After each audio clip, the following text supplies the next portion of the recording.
Alright, if you find yourself shooting in a lot of smaller kind of office situations or even studio situations, you'll quickly discover that it is very, very easy to get overwhelmed by the footprint that comes from your typical light stand. It actually is a hazard both to you, and it's a tripping hazard when you have your equipment on there. So you can break both your equipment and, more importantly, a person. So having a safe, uncluttered set is great peace of mind. And that's why I want to take a look here today at this IFootage A400 round base monopod. And this is a really interesting idea for basically streamlining your light setup. It's not without its caveats though. So while it adds a lot to a studio, you can't use it for everything, but you can use it for a lot. Let's go ahead and take a look at what those things are. Oh, hey, I want to note about this. iFootage did send me some stands to review, but I'm not being paid for this in any way, shape, or form, and they do not get to review what I put before I post it. I've just done a lot of work with iFootage gear in the past, and I think it's really well-built gear, and they sent me this to see. They just wanted to get my opinion on it and to share my honest opinion with you guys, and that's what I'm doing here. Now, I'm going to go ahead and pick up this monopod right here and lower it down. As you can see, it's a twist lock, basically monopod, and it comes on a nice round base. And the first thing you're gonna see here is look how unbelievably flat that base is. That means when you set this thing down, its footprint is very small. And what's nice about this base is two things. One, it's very streamlined. You can see just how small it is, but it's also versatile. You basically can take the monopod, and it's got a 3/8 screw on it. And so when I pop off my monopod, that is what you have. It's got some good weight to it. So, you know, I would highly recommend if you're doing this, especially if you're raising lights up, put a sandbag on there. But the fact that this thing is flat makes it extremely easy just to throw a sandbag or any kind of weight thing on there and get that more powerful base. And what I found myself doing is I could throw this in the trunk even of a Honda Civic. I could get 2 of these in there, and basically it breaks down, and this is the size it breaks down when you need to get in your car. I'll put it together right now just so you can see it. Lift this up so it's on the camera.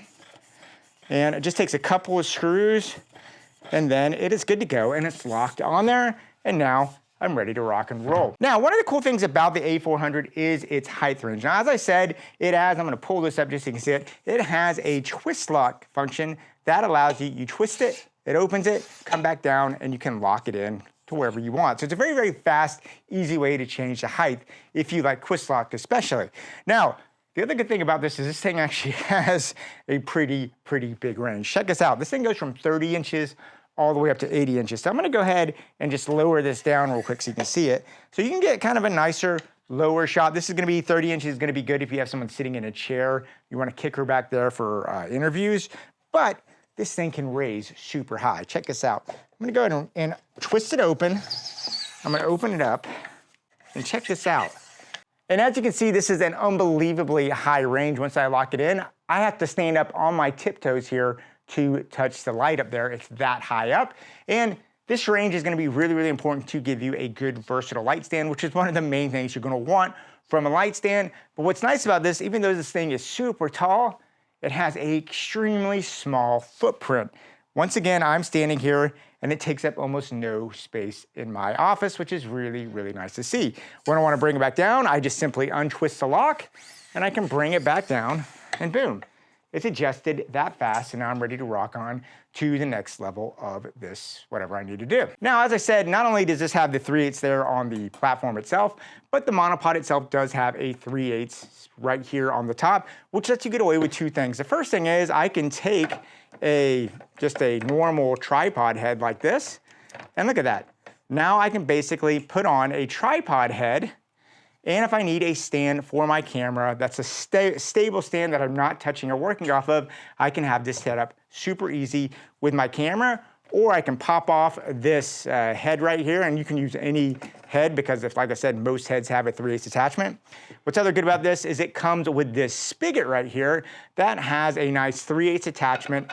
And what's really good about that is once you put that on there, you've now turned this into a light stand or any kind of versatile thing, having this nice, really sturdy attachment that you can put any kind of lights on like this, and you're going to be good to go. As you can see, I've got that here, and I can pop my light on and off, see, and boom, it's on there, and then I can sit there, pop it back down. One other really nice feature about this that I like is this has a designed hook here into the stand itself. You can hang a ballast or anything else from there very easy, and you don't have to compromise that on your stand. You can also mount audio gear on here if you need to, or as I said, you can also take off the spigot and start throwing some cameras on there to get some unique camera angles and put them in spaces that may be harder to get a traditional tripod. So as you can see, this stand packs a lot of punch to it and really presents a really cool, unique form factor that is gonna be sometimes you're gonna absolutely wanna have something like this in the studio.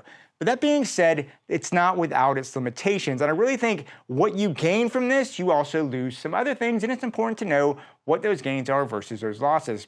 Now, the one thing that I would say about this is the limitation to stand just to be aware of is just understand this is designed for stable setup. So for instance, you can put a camera on here, but this stand, because it attaches to a single point of contact here on the base, you're not going to be able to use it as a stand that I would think would be smart to actually be standing at or monitoring. Because if you see, it's got a little bit of if I shake and if I move stuff, you'll see, because it's only got one point of contact, it's gonna have a little bit of a movement to it if I'm here manning a camera while I'm on it.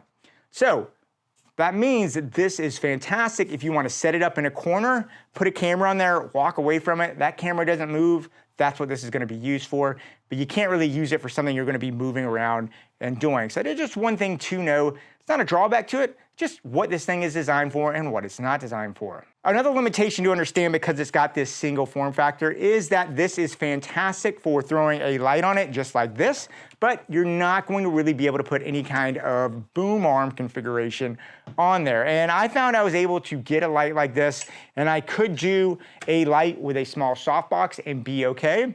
But I found if I got too big, it would start to get a little bit dicey. I wouldn't push it past like a 44-inch softbox. And definitely, I did try and put a boom arm down there, and even when I weighted it down, I just didn't feel it was quite sturdy enough for that. So if you're in a situation that you need boom arms, this is not the stand for boom arms.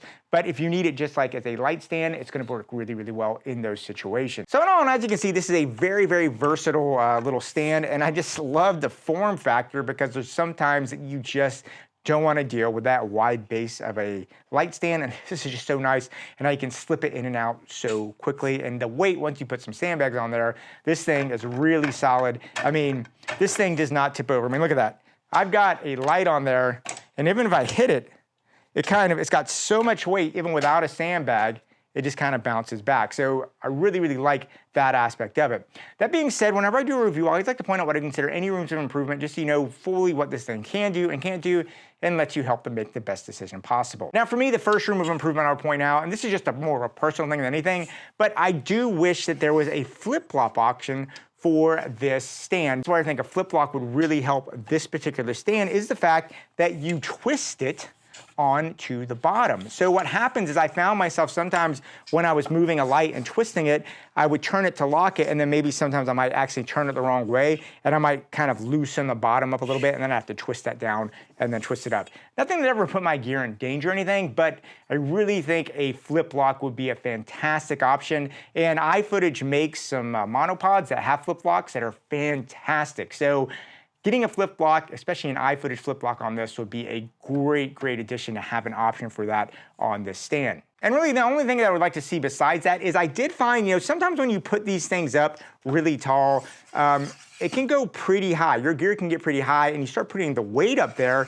And if you look, I mean, it would be nice if there was just a little more air padding in there. I found sometimes when I would bring like a heavier light up like that, I mean, once you let it go, it goes down pretty fast. So just make sure when you loosen it, if you have weight, that you do have a hand up here to control the descent. But all in all, I would say this is a really, really fantastic addition to throw into a studio, just because I don't think you're gonna use this for every single thing you have in your studio, but you're definitely gonna use it for some of them. And just having that ability to free up some space, especially for lighter lights, kickers, accents, stuff like that, man, this is gonna make you feel so much less stressed on a set. And it's also one of those things that I feel like once you get this is something you're probably gonna keep for a decade or more, because I don't think it's gonna be going anywhere. It's pretty sturdy, really well built. Anyway, guys, I'd love to hear what you have to say with this. Leave me notes and comments down below. And yeah, go out there, keep on shooting, and yeah, I'll talk to you soon.